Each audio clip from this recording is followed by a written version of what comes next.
So, folks, I was thinking about how people ring up talk shows and they say, oh, you could lead us, blah, blah, blah. You've got a lot of people that listen to you, blah, blah, blah, blah. And they're missing the point, really, because if you have one person or a small group of people in a position of leadership,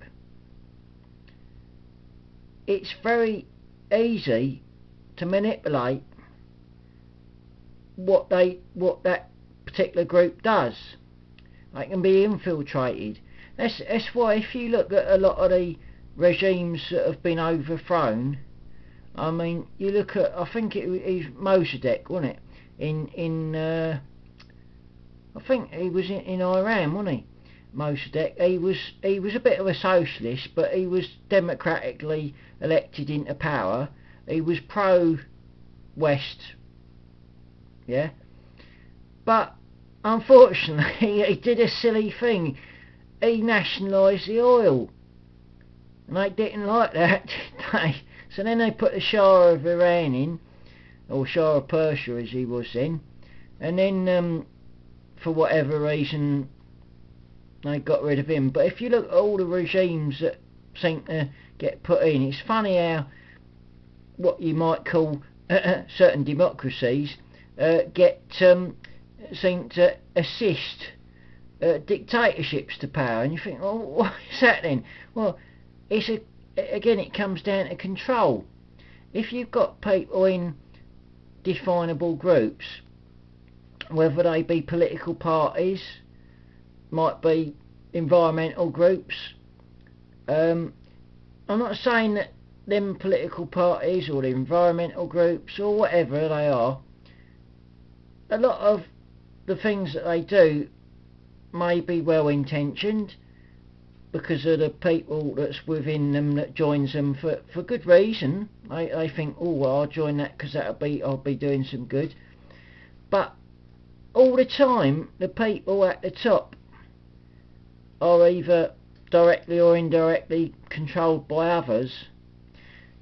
They might be quite happy to allow certain people down on the lower echelons to do certain things. That's alright, because it looks good then, because you've got the good people in there doing their good works, and people go, oh, well, that group's not so bad because they've done that and that was good, and they've done this and this was good. But overall, the policy that's been percolated down from the top is steering things in certain directions. So you might have well-meaning people, but they're manipulated, and it's a very military type thing. Because, for example, if you had, say, an emperor and he thought, oh, we're going to go next door and we'll invade that country. Now, he might not necessarily lead the armies, but he'll say, right, the plan is that you, my generals, march our armies into that country next door and take it over. Now, exactly how they do that might be up to the generals. And then the generals will say, right, we'll send this army up to the north, and General A, you do that, and General B, you go down the south, and General C, you go round up the whatever, yeah? And then each of those generals will say to his subordinates, here, right, you take that brigade over there, or this regiment down here, or whatever, and then each of those, like, the regiment might send off a few men to scout out here and whatever, and so each, as you go down a chain, it's like a chain of command in the military.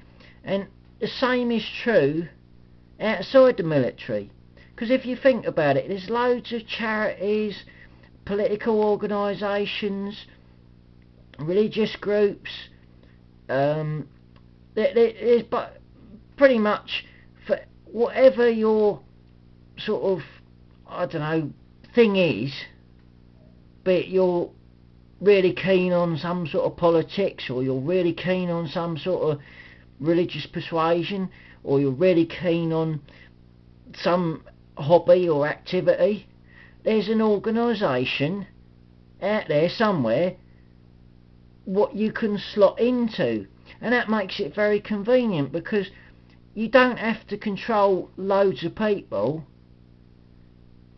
Each of those little organisations, now some are not going to be significant enough for elite people to worry about. Some of the bigger organisations, all they need is people in positions of power within those bigger organisations that just steer the general direction. It's a bit the same. Corporations, similar sort of thing.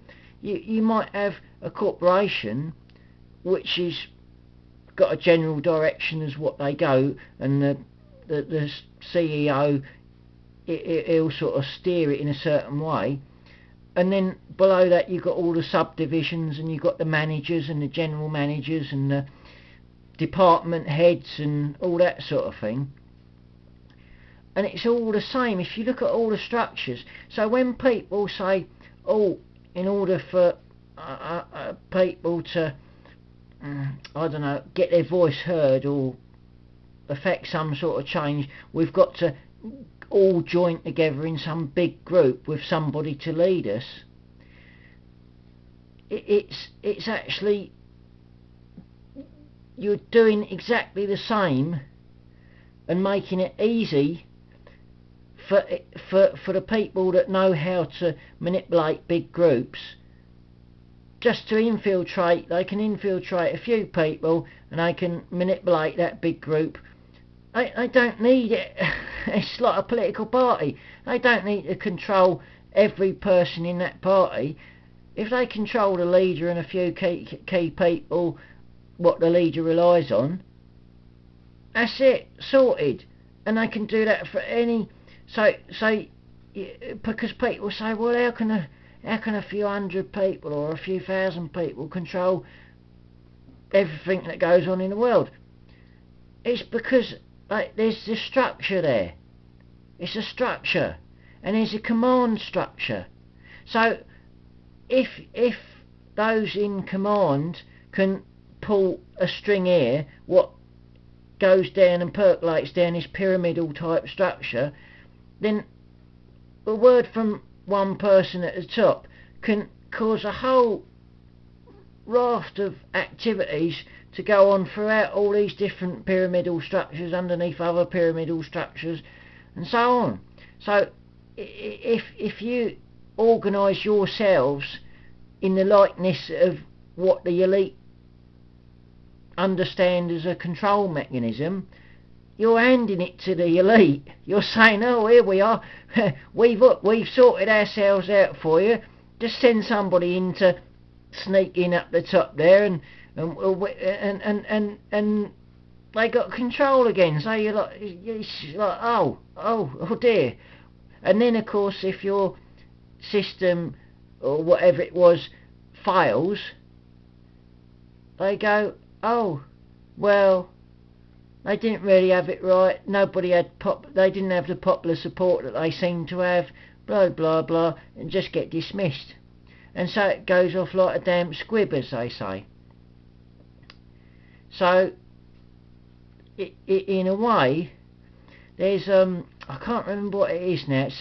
It's an organism. It's a single cell organism that mostly it sort of all lots of single cells. No leadership to it, but every so often it'll get together as a big group. I can't remember what it's called now. It's a single cell thing that, as I say, they all get together at some when the conditions are right, and that's more analogous as to if you don't like something, we've all got to complain, but sort of in a non-structured, independent, but together way. If you see what I mean, we've got to be together. We've got to be united, but not in a pyramidal type structure. In a sort of like glob. If you know what I mean, a sort of I'm nearly up with 10 minutes, so cheers for now. Hope that makes sense.